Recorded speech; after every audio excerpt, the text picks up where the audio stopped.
ಬನ್ನಿ. ಮಗನಿಗೆ ಸುಮಾರು ಏನು ಹೆಸರು? ಮಂಜುನಾಥ. ಅವನಿಗೆ ಒಂದು 5-6 ತಿಂಗಳಿಂದ ತುಂಬಾ ಹುಷಾರಾದ್ರೆ, 1 ವರ್ಷ ಹಿಂದೆನಿಂದಲೂ ತುಂಬಾ ಹುಷಾರಿಲ್ಲ. ಅದು ಅಂತ ಓಡಾಡ್ತಿದ್ವಿ. ಅದು ನಾವು ಎಲ್ಲ ಹೋಗ್ಲಿ ಹಾಸ್ಪಿಟ್ಲಿಗೆ ದುಡ್ಡು ಹಾಕ್ತಾ ಇದ್ವಿ. ಇವಾಗ ಒಂದು 3-4 ದಿನ ತುಂಬಾ ಜಾಸ್ತಿ ಆಯ್ತು. ಮತ್ತೆ ಹಾಸ್ಪಿಟ್ಲಿಗೆ ಹೋಗಿ ಎಲ್ಲಿ ಹೋಗ್ಲಿಲ್ಲ.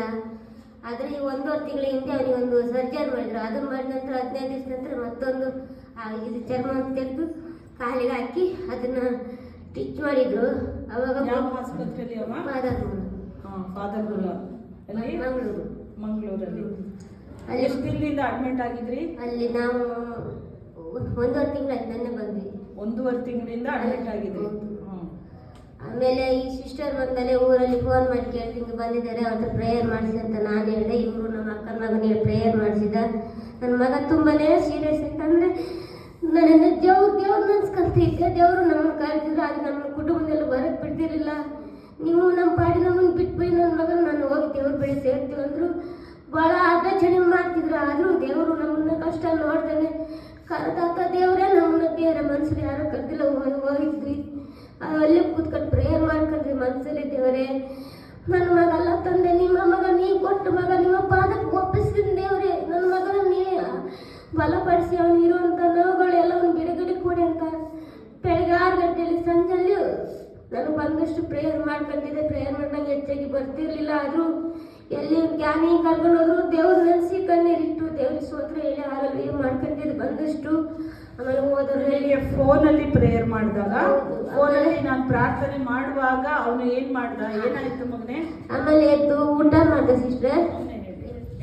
ನಾನು ಎದ್ದು ಊಟ ಮಾಡಿದೆ. ಆಮೇಲೆ ನಿಂಗೆಲ್ಲ ಗೊತ್ತಾಗ್ತಿತ್ತ ಫೋನಲ್ಲಿ ಪ್ರಾರ್ಥನೆ ಮಾಡುವಾಗ?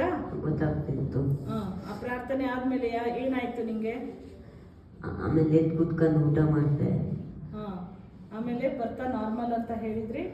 ಅಲ್ಲಿಗೆ 2 ದಿನಕ್ಕೆ ಡಿಸ್ಚಾರ್ಜ್ ಆದ್ರಿ. 1 ತಿಂಗಳಿಂದ ಇದ್ರಿ ಹಾಸ್ಪಿಟಲ್. ಆದ್ರೂ ನನಗೆ 1.5 ತಿಂಗಳಿಂದ ಇದ್ವಿ. ಅದನ್ನು ಹಣನು ಕೈಲೂ ಇರ್ಲಿಲ್ಲ. ದೇವರು ಕೂಡ ದೇವ್ರ ಮಕ್ಕಳಿಗೆ ಸಹಾಯ ಮಾಡಿ ನನಗೆ ಹಣನು ದೇವರೇ ಸಹಾಯ ಮಾಡಿಕೊಟ್ರು. ದೇವರಿಗೆ ನಾನು ಕೋಟಿ ಸ್ತೋತ್ರ ಹೇಳಿದ್ರು ನನಗೆ ಸಾಲದು. ದೇವರು ನನ್ನ ಮನೆ ಬರೋದಂಗ ದೇವರು ನಾನು ಹಿಂದೆ ಕರ್ಕೊಂಡು ಮನೆಗೆ ಆರೋಗ್ಯವಂತನಾಗಿ ಮಾಡಿ ಮನೆ ತಂದು ಹಾಕಿದ್ದಾರೆ. ಆದರೂ ನನಗೆ ಇಲ್ಲಿ ಬರ್ಬೇಕಾದೊಂದು ಆಸೆ ಇತ್ತು. ಹಾಗಾಗಿ ಇವತ್ತು ಈ ಕಡೂರಿನ ಯೇಸು ಪ್ರಾರ್ಥನಾ ಮಂದಿರಕ್ಕೆ ಬಂದು ಇವತ್ತು ಸಾಕ್ಷಿ ಕೊಡ್ತಾ ಇದ್ದೀರಾ. ಹೌದಲ್ಲ? ಫೋನ್ ಪ್ರೇಯರ್ ಆದ್ಮೇಲೆ ದೇವರು ಆ ಮಗನಿಗೆ ನೋಡ್ರಿ 1 ತಿಂಗಳಿಂದ ಅವನು 1 ತಿಂಗಳಿಂದ ಅಡ್ಮಿಟ್ ಆಗಿದ್ದಾನೆ.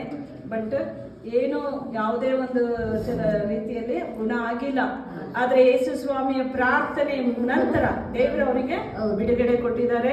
ದೇವರಿಗೂ ತುಂಬಾ ಥ್ಯಾಂಕ್ಸ್ ಹೇಳ್ಬೇಕು. ಅವತ್ತು ರಾತ್ರಿ 9:30 ನಾನು ಫೋನಲ್ಲಿ ಪ್ರಾರ್ಥನೆ ಮಾಡಿದ್ದೆ. 9:30 ಆ 9:30 ಟೈಮಲ್ಲಿ ನಾನು ಅವನಿಗಾಗಿ ಫೋನಲ್ಲಿ ಪ್ರಾರ್ಥನೆ ಮಾಡ್ತಾ ಇದ್ದಾಗ, ಪ್ರೇಯರ್ ಆಗ್ತಾ ಇದ್ದಂಗೆ ನಿನಗೆ ಏನು ತುಂಬಾ ಅಂದ್ರೆ ಯಾವ ರೀತಿ ಅನ್ನಿಸ್ತಪ್ಪ ನಿಂಗೆ? ಖುಷಿ ಆಯ್ತು. ಅವಾಗಿಂದ ಎದ್ದು ಊಟ ಮಾಡಿದೆ ನೀನು? ನೋಡಿ, ಆ ನಂತರವಾಗಿ ಅವನಿಗೆ ಹಸಿವಾಗಿದೆ, ಎದ್ದು ಊಟ ಮಾಡಿ ಕೇಳಿದ್ದಾನೆ. ಆ ಊಟ ಆದ್ಮೇಲೆ ಮಾರನೇ ದಿನ ಡಾಕ್ಟರ್ ಚೆಕಪ್ ಬಂದ್ರಮ್ಮ. ಬಂದ್ರು. ಅದು ನಾರ್ಮಲ್ ಬಂತು. ನಂತರ ಇವನಿಗೆ ಇಲ್ಲಿ ಅಭ್ಯಾಸ ಮಾಡಿದ್ರು. ಮತ್ತೆ ಇಲ್ಲೊಂದ್ಸಲ ಬ್ಲಡ್, ಈ ಕಡೆ ಬ್ಲಡ್, ಮತ್ತೆ ಇಲ್ಲಿ ಬ್ಲಡ್ ತೆಗೆದ್ರು, ಇಲ್ಲಿ ಎಲ್ಲಂತ ಮಾಡಿ ಅವ್ನ ನಂತರ ಎಲ್ಲದರಲ್ಲಿ ಮಾಡಿದ್ರು. ಅದು ಎಲ್ಲ ನಾರ್ಮಲ್ ಬಂತು. ಎಲ್ಲ ನಾರ್ಮಲ್ ಬಂತು. ದೇವ್ರ ಥ್ಯಾಂಕ್ ಯು ಜೀಸಸ್.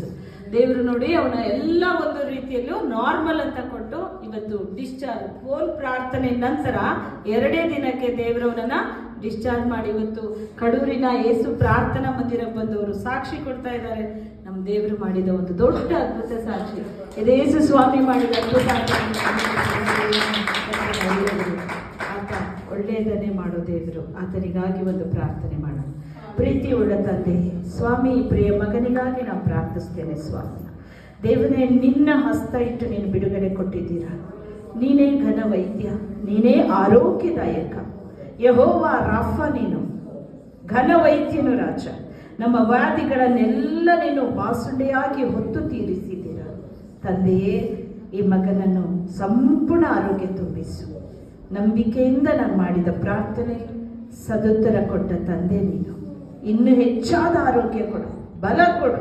ಅವನು ನೀತಿವಂತನಾಗಿ, ನಂಬಿಕಸ್ಥನಾಗಿ ಕಡೆಯವರೆಗೂ ನಿನ್ನಲ್ಲಿ ದೃಢವಾಗಿ ನಿಲ್ಲಲಿ. Bless master. ನಿನ್ನ ನಾಮವೇ ಮಹಿಮೆ ಆಗಲಿ. ಈ ಕುಟುಂಬ ರಕ್ಷಣೆ ಕೊಡಪ್ಪ, ಯೇಸುವಿನ ನಾಮದಲ್ಲಿ ಆಮೀನ್.